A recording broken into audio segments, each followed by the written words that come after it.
Sou um filho amado de Deus, vencendo a procrastinação, e meu nome é Walter. Boa noite, gente. Tudo bem? Como que vocês estão? Estamos mais uma vez aqui para gravar mais um 30 semanas com vocês, né? Estamos na reta final agora.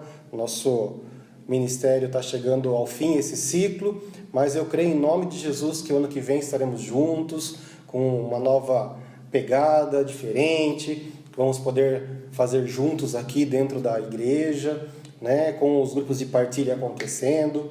Para iniciarmos hoje, vamos orar? Pai amado querido, eu venho te louvar, Senhor, te agradecer por tudo que tem feito em nossas vidas, ó Pai.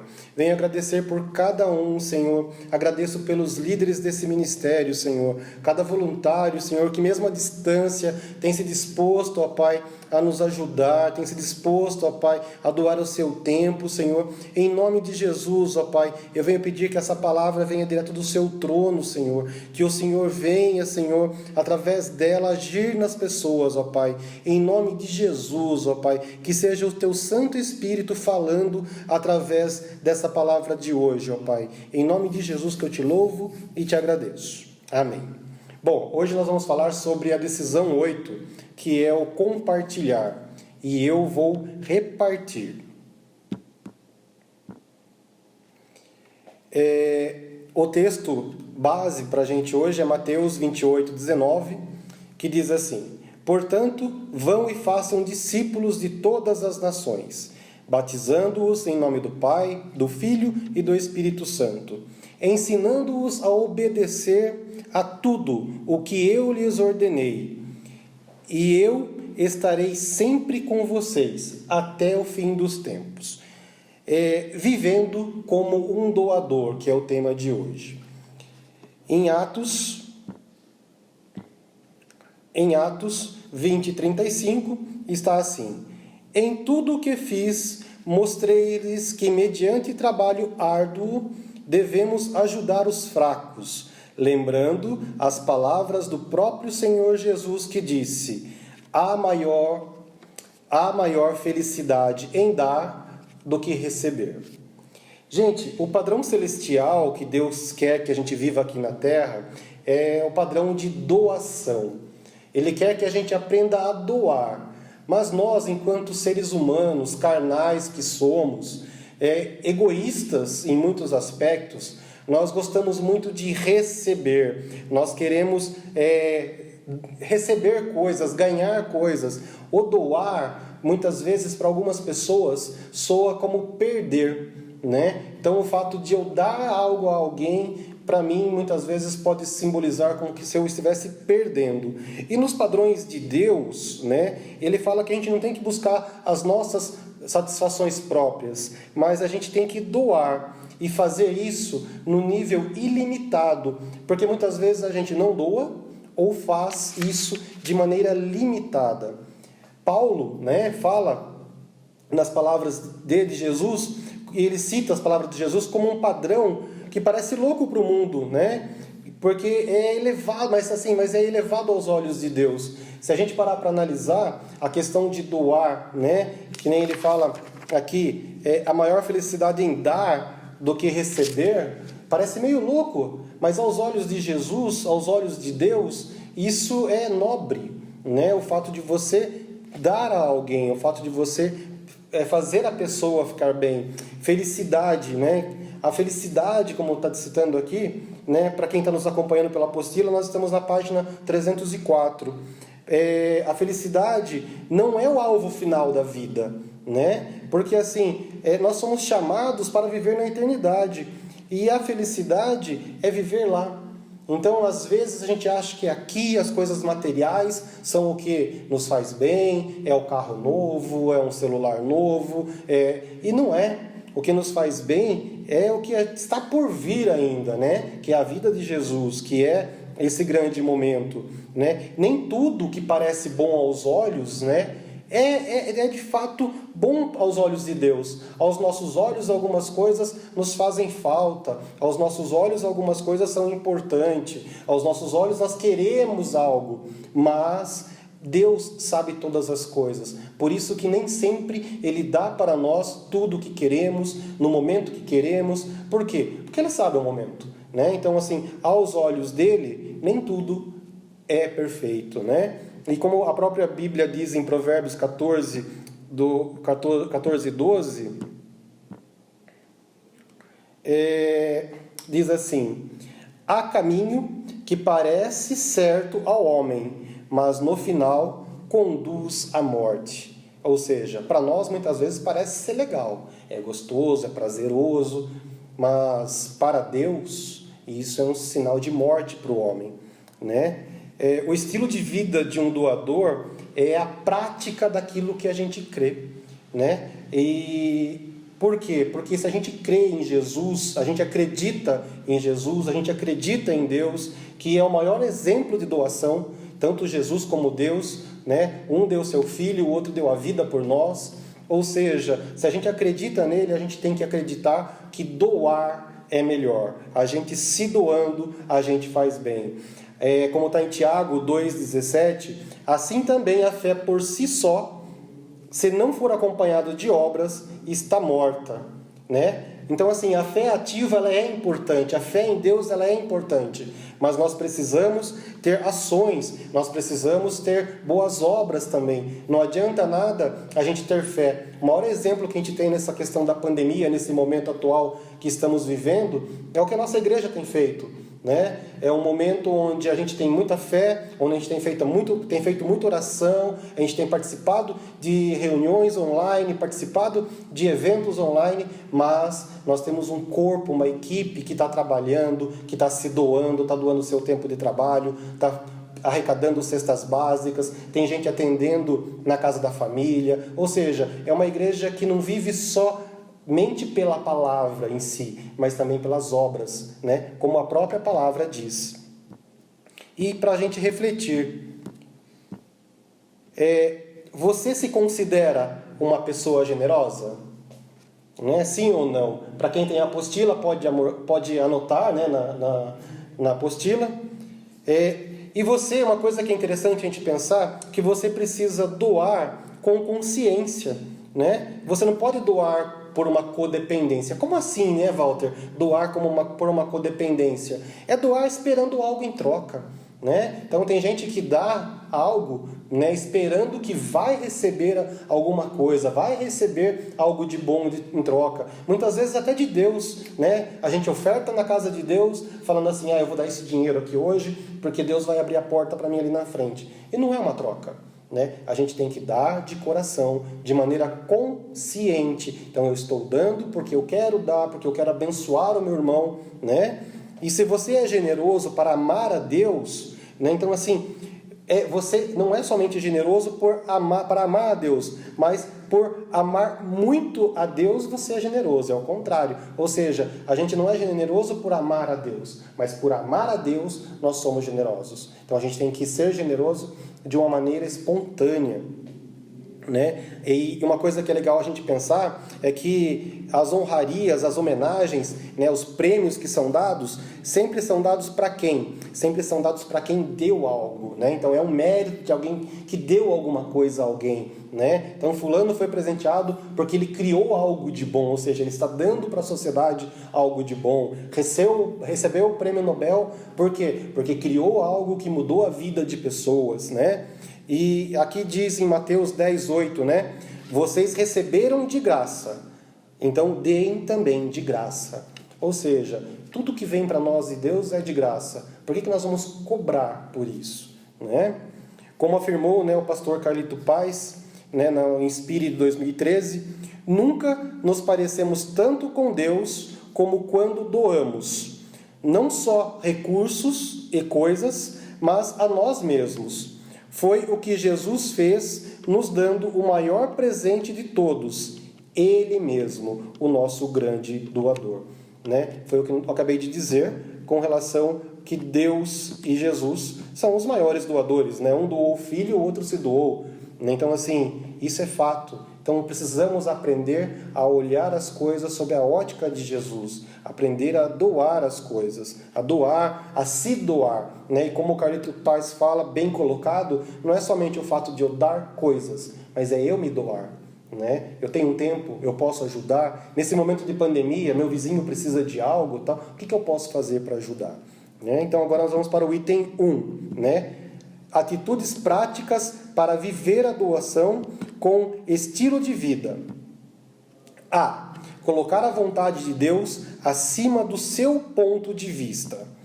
Em Romanos 12:2 diz assim: não se amoldem aos padrões deste mundo, mas transformem-se pela renovação da sua mente, para que sejam capazes de experimentar e comprovar a boa, agradável e perfeita vontade de Deus. Ou seja, não se amolde ao que estão fazendo, né? Se o mundo hoje é egoísta, não seja egoísta. Se o mundo não faz doações, faça você as doações. Quando você coloca a vontade de Deus em primeiro lugar, tudo, né? Tudo, querendo ou não, vira ao seu favor. Você recebe tudo como uma manifestação do céu na tua vida. Você recebe como uma manifestação do céu na terra, né? Eu estava conversando até com uma irmã ontem a respeito da situação. Falei, nossa, no momento de pandemia, onde muitas pessoas estão com medo, angustiados, porque perde e tal, né? E eu tenho visto a mão de Deus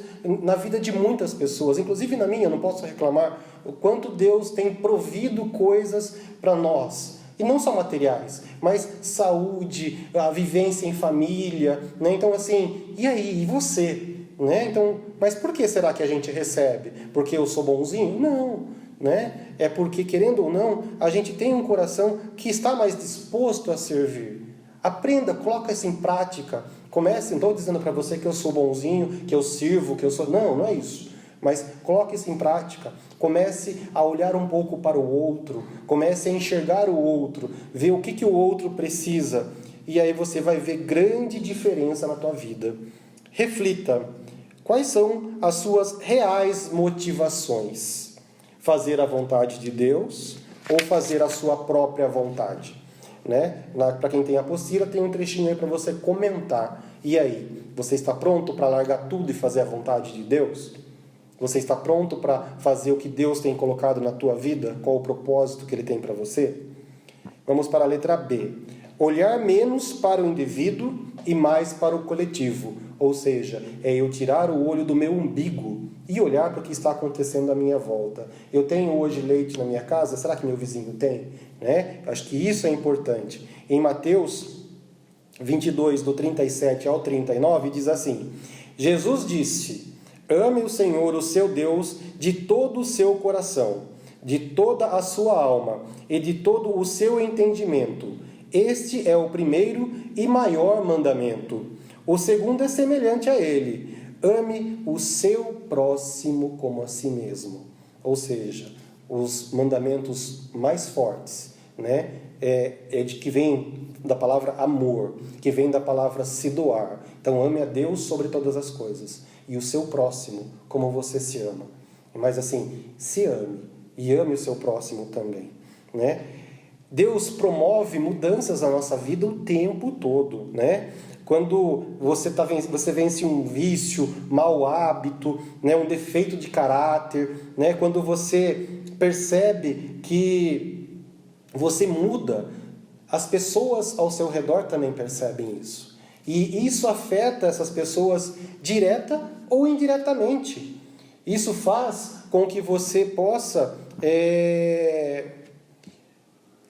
como que eu posso dizer, você está abençoando as pessoas. Ou seja, se eu consigo, você consegue também. Se eu mudei, você pode mudar também. Então, de uma maneira direta ou indireta, nós mudamos as pessoas. E nessa jornada, né, do 30 semanas, né, a gente passou a ser restaurado das nossas emoções, né? Então, permita-se refletir o que Deus fez na tua vida nesses... Nós já estamos na 29ª semana, ou seja, falta uma semana para acabar. Então, o que Deus fez com você esse tempo? Apesar de a gente ter feito 30 semanas de uma maneira mais reclusa, de uma maneira mais em casa, assistindo as ministrações somente, mas e aí? O que eu fiz de diferente e quais foram as restaurações que Deus trouxe para mim nesses dias? E essas pequenas vitórias, né? Mesmo que pequenas, eu costumo brincar com as pessoas, se você conquistar alguma coisa, nem que seja minúscula, Comemore, nem que seja com bolacha Maria e Guaraná, mas comemore. Né? Então, pequenas vitórias merecem comemorações. E essas pequenas vitórias que são suas, né, fazem parte de um contexto de outras pessoas. As pessoas passam a olhar e falam, nossa, o cara conseguiu, eu também posso fazer. Né? Depende de quem? Depende de mim e do meu relacionamento que eu tenho com o próximo e com Deus. Né? Então, assim, como que é o meu relacionamento comigo? Como que é o meu relacionamento com Deus? E como que é o meu relacionamento com o próximo? E eu restaurando esses relacionamentos, isso vai fazer uma mudança muito grande na minha vida. E isso vai trazer uma restauração muito grande na minha vida. Em Eclesiastes 4, do 9 ao 12, diz assim: é melhor ter companhia do que estar sozinho, porque maior é a recompensa do trabalho de duas pessoas. Se um cair, o amigo pode ajudá-lo a levantar-se. Mas pobre do homem que cai e não tem quem o ajude a levantar-se. E se dois dormirem juntos, vão manter-se aquecidos. Como, porém, manter-se aquecido sozinho? Um homem sozinho pode ser vencido, mas dois conseguem defender-se. Um cordão de 3 dobras não se rompe com facilidade. Ou seja, sozinho não chegamos a lugar nenhum. Nós somos seres feitos para viver em sociedade. Nascemos em uma família, vamos para uma escola, vivemos em um local que geralmente tem pessoas, né? Fomos criados junto com pessoas. Ou seja, sozinho não podemos fazer nada. Né? Como eu já ouvi dizer, como minha esposa fala sempre, você tem que ter pelo menos 4 amigos, né? Para quando você morrer carregar o seu caixão. Brincadeiras à parte, ou seja, sozinho, nem que você morra, você não consegue ser enterrado. Então, gente, vamos pensar nisso, precisamos de pessoas, precisamos ter gente próxima, mas são relacionamentos de qualidade, tá, gente? Não, eu vou me vincular ao cara da esquina, eu posso ajudar ele, de repente, se ele tem uma situação difícil, se ele é envolvido com drogas, outra situação, eu posso ajudá-lo? Beleza, mas o meu relacionamento tem que ser com pessoas que possam me ajudar a crescer, né? E eu tenho que ajudar outras pessoas a crescer também, que é a questão do se doar, certo, gente? Vamos lá para a letra C. Compartilhar as suas pequenas e grandes vitórias. Em Coríntios 1, do 3 ao 4, diz assim: bendito seja o Deus e Pai de nosso Senhor Jesus Cristo, Pai das misericórdias e Deus de toda consolação, que nos consola em todas as nossas tribulações, para que com a consolação que recebemos de Deus, possamos consolar os que estão passando por tribulação. Né? Ou seja, toda dor, ela pode ser reciclada por Deus. Você não foi chamado simplesmente para parar de sofrer, mas também você foi chamado para manifestar a glória de Deus na vida das pessoas. Né? Diante desse todo o sofrimento, vai fazer o que com você? Vai mostrar que você superou, e você pode mostrar através disso, né, o seu testemunho. Pode, que nem no 30 semanas a gente fala, escreva o seu testemunho de vida, o que Deus fez, o que Deus mudou. É só para mostrar você? Falar assim, vamos lá agora para você falar, né, o que você fez de bonitinho. Não. É para mostrar o quanto Deus é maravilhoso na tua vida. E Ele fazendo a mudança na tua vida, através do seu testemunho, Ele está mudando outras pessoas. Ele está mudando a vida de outras pessoas, que muitas vezes sofrem da mesma forma que você, que têm as mesmas angústias que você, que têm as mesmas dores que você. Então, deixe Deus usar essa sua restauração e dos seus insucessos, né? A 8ª decisão, que é essa que nós estamos agora, ela dá a oportunidade da gente compartilhar as nossas experiências, as nossas forças e as nossas esperanças com os outros, né? As suas pequenas vitórias, muitas vezes, elas podem ser gigantes, né, perante outras pessoas, onde a sua vitória, ela pode ser a vitória de muitos. Né? A gente não acredita, a gente fala assim, é pequenininho, né? Não foi muito, Deus não fez muita coisa comigo. Mas, se você parar para analisar, isso é uma mudança muito grande para a vida de uma outra pessoa. Em Deuteronômio 11:7 diz assim: vocês mesmos viram com os próprios olhos todas as coisas grandiosas que o Senhor fez. É uma coisa que é interessante, falando de mudanças, né? Esse ciclo já é o meu terceiro ciclo de 30 semanas, e quando eu fiz o primeiro, na época eu fui convidado para participar, e eu vim na intenção de que eu chegaria aqui para ajudar, né? Sabe aquela coisa? Eu não tenho muita coisa para falar, eu não tenho muito problema, né? E eu vi as pessoas falando, partilhando de situações das quais eu não tinha problema nessas áreas, e eu falava, nossa, né, Deus? Mas o que eu percebi, né? Que a minha mudança com Deus foi muito grande.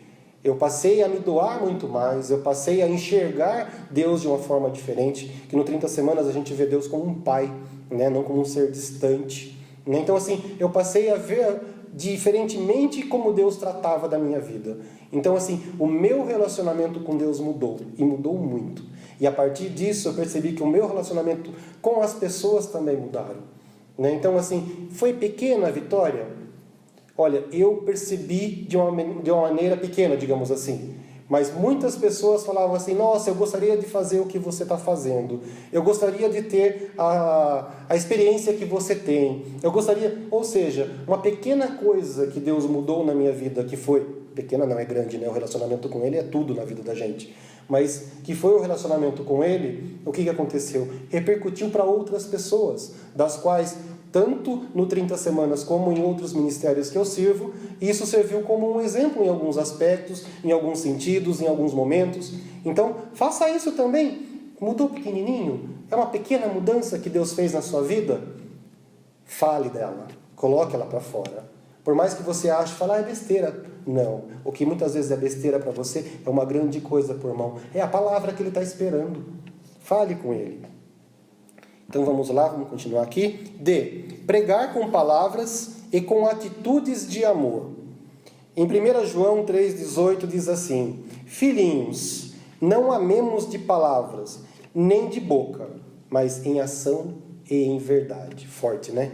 Ou seja, não é só para orar, né? Não é só para a gente ficar, eu amo Deus, eu amo, né? Então assim, eu preciso demonstrar, eu preciso agir.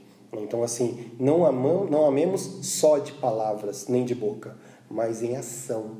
Né? Então, vamos pôr esse amor para fora. Vamos mostrar esse amor de Deus para as pessoas. Né? Assim como existem alguns ministérios, se você não participa de nada ainda, existem alguns ministérios aqui na igreja que fazem isso, né? O partilhar, né? Tem o 30 semanas, tem vários ministérios aqui que mostram esse amor. Então, assim, se você não faz parte... mas eu gosto da mídia. Cara, é um ministério top. É um ministério que está por trás de tudo que acontece dentro da igreja. É um ministério que está nos bastidores de tudo. Sem eles, a gente não é ninguém aqui dentro. Nesse momento de pandemia, né, quem que estaria gravando? Quem que teria toda essa tecnologia? Então, assim, você tem experiência nisso? Top! Procura o líder da mídia, né, que por sinal está aqui na minha frente. Aqui. Então, assim, isso é bom, gente. Façam coisas, procure investir, isso é amor. Isso é você mostrar que você pode servir, né? Nem que seja pequeno, mas sirva. A forma como você usa as palavras é importante, mas o mais importante são as ações que vêm acompanhado com ela. Sabe por quê, gente? Não adianta nada eu falar para o meu filho, não faça tal coisa. Um exemplo, não fale palavrão, e eu falo. Né? Não faça isso, e eu faço. O que ele vai enxergar? Ele vai enxergar quais são as minhas atitudes. Ele fala, meu pai fala uma coisa, mas ele faz outra. E agora? Se ele faz, eu também posso fazer. Né? Então, assim, como eu sempre falo, né? Ensine o seu filho, né, o caminho, né, ao qual ele deve andar. Né? E ensine o caminho, é no caminho. Né? Porque você ensinar o caminho é eu mostrar para ele, é ali. Agora, eu ensinar no caminho é eu ensinar ele junto. Então, a gente tem que pensar nisso. Né? A importância que nós temos com relação a outras pessoas é mostrar que Deus vive em nós, que Deus está com nós em todos os momentos. Né? E você não foi chamado para ser um crente de domingo somente. Você foi chamado para ser um crente todos os dias. Né? Ser crente todos os dias não quer dizer que você tem que ser aquele cara chato, aquele cara que pega no pé, que briga com os amigos por causa de religião. Não, não é isso. Isso é religiosidade. Mas é o fato de você mostrar o amor de Deus para as pessoas todos os dias. É o fato de você mostrar o quão grande é o seu Deus para essas pessoas todos os dias. né? Porque o crente de domingo, muitas vezes, é aquela figurinha carimbada da igreja, né? Todo domingo está ali, sentadinho no mesmo lugar, esse lugar é meu, ninguém tira, né? Então, assim, não seja assim. Seja aquela pessoa que faz a diferença lá fora. Porque o sal dentro do saleiro, ele é só o sal. Agora, o sal fora do saleiro é ele que dá sabor na comida. Então, seja o sal fora do saleiro. Certo, gente? Obras e ações, e não só palavras, são a prova do amor de Deus às pessoas. A fé e as obras é como um carro, a fé sem obras é como um carro sem gasolina. Ou seja, ter somente fé e não agir é a mesma coisa de eu catar o carro e tentar sair com ele, vou ter que empurrar, né? Então, gente, se cuidem, né? E a doação é um termômetro e o amor é o termostato, ou seja, ame a vida das pessoas para aquecer os corações delas. Certo, gente? E agora vamos chegar na nossa conclusão. Vamos lá. Nossa conclusão. Você é um instrumento de comunicação de boas novas para Deus, né? Então, assim, pregando o seu modo de viver, expondo a sua maneira de agir. Então, assim, você pense que você é a comunicação, você é o layout, você é o outdoor, digamos assim, de Deus. Então as pessoas vão enxergar Deus através de você, através do que você faz. Não adianta você sair da sua casa todo bonitinho porque você vai na igreja e o seu vizinho sabe que todo domingo você vai para a igreja, mas ele não sabe quem é o Deus que você segue. Ele não sabe quem é o Deus que você ama, né? Então, assim, é importante você ser um instrumento de comunicação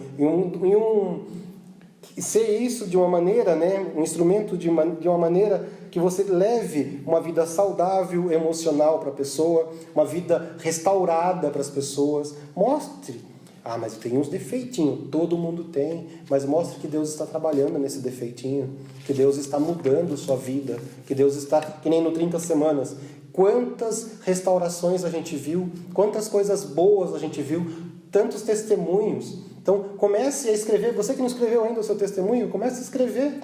Né? Ah, mas eu não mudei tudo, ainda não virei santo. Tá, se virar santo, você vai embora para o céu. Então, comece a escrever o seu testemunho, daquela pequena mudança que já aconteceu. E faça a sua parte não esperando a resposta. Né? Para você se doar, doando de você, de si, né? Mas não para que os outros... Então, assim, se doe, não para que os outros festejem. Fale, nossa, olha como ele é bonzão, né? Olha, ele é gente boa, olha, ele faz isso, olha, ele faz aquilo. Nossa, ele faz... Não. Faça por você, faça por Deus. O único que tem que ver aquilo que você faz é Deus. Você não precisa de plateia para isso. Né? E você tendo um relacionamento com Ele, que é o nosso Pai, que é o seu Pai, que está sempre com você, não precisa de mais nada. Não precisa do aplauso do outro para falar a respeito de nada com você. Certo, gente? Pois você é um filho amado de Deus e que você leva o amor do Pai a todo o redor. Ou seja, você é um filho de Deus. Você é um filho amado de Deus. Igual eu me apresentei, né? Sou um filho amado de Deus vencendo a procrastinação, eu sou o Walter. Né? Então, assim, eu sou um filho amado de Deus. Então, antes de qualquer coisa, você é um filho amado de Deus. Né? E em Lucas 8,16, eu até adiantou aqui um pouquinho, ninguém acende uma candeia e a esconde num jarro, ou a coloca debaixo de uma cama. Pelo contrário, coloca num lugar apropriado, de modo que os que entram possam ver a luz. Ou seja, a partir do momento que você tem luz, você tem que mostrar essa luz. Deixe essa luz de Jesus que está dentro de você, essa luz de Deus que está dentro de você, você como filho amado de Deus, que essa luz transborde, que essa luz saia de você. Não esconda essa luz. Faz com que essa luz transborde para as pessoas, que as pessoas possam ver essa luz, que as pessoas possam ser iluminados por você. Pare de ficar no seu canto achando que, não, eu não sou perfeito. Pare. Comece a agir. Se você crê, haja. Certo, gente? Quando se decide amar, leva-se à luz a vida das pessoas. A atitude de amar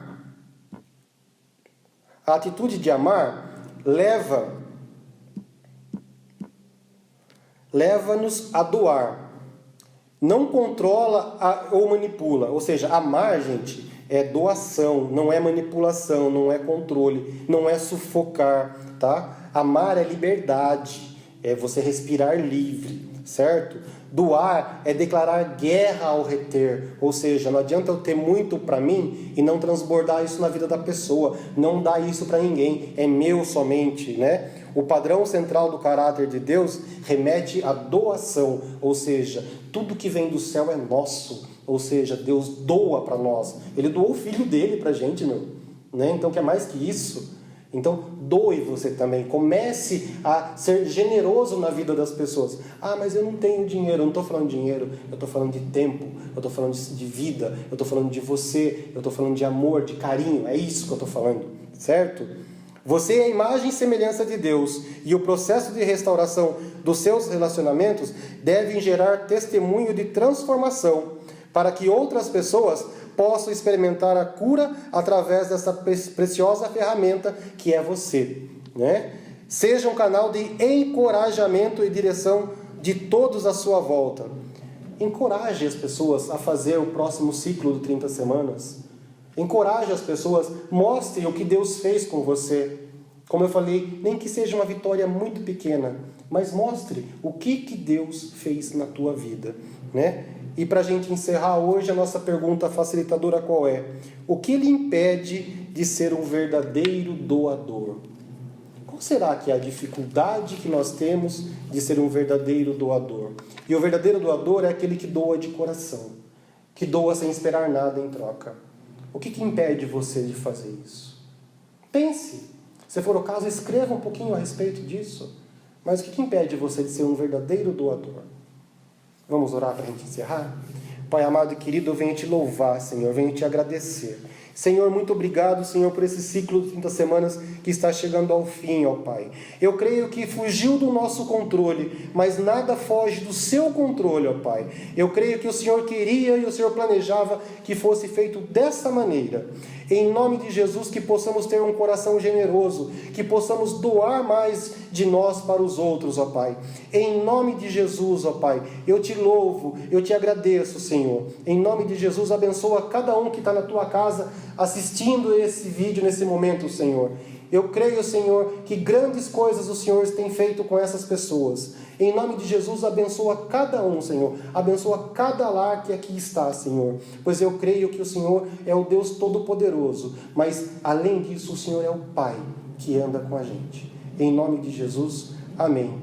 Espero vocês na próxima semana. Deus abençoe muito vocês.